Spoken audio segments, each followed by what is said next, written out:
મુખ્યમંત્રી ભૂપેન્દ્ર પટેલના નેતૃત્વમાં રાજ્ય સરકારના સફળ સુશાસનના 2 વર્ષ પૂર્ણ થયા છે। આ પ્રસંગે જ્ઞાન, ગરીબ યુવા અન્નદાતા, નારી શક્તિના સમૂહશેત વિકાસના કાર્યક્રમોનું આયોજન કરાયું હતું। વડાપ્રધાન નરેન્દ્ર મોદીએ વિકસિત ભારત 2047 માટે 4 મુખ્ય સ્તંભ ગરીબ, યુવા, અન્નદાતા અને નારી શક્તિના સશક્તિકરણ માટે વિશેષ ધ્યાન કેન્દ્રિત કર્યું છે।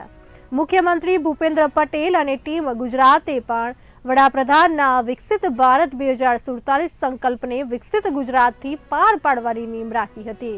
આ પ્રસંગે ગાંધીનગર મહાત્મા મંદિર ખાતે કાર્યક્રમ યોજવામાં આવ્યો હતો। તે દરમિયાન રાજ્ય સરકારમાં નિમણૂક પામનારા 600 લોકોને નિમણૂક પત્ર એનાયત કરવામાં આવ્યા હતા।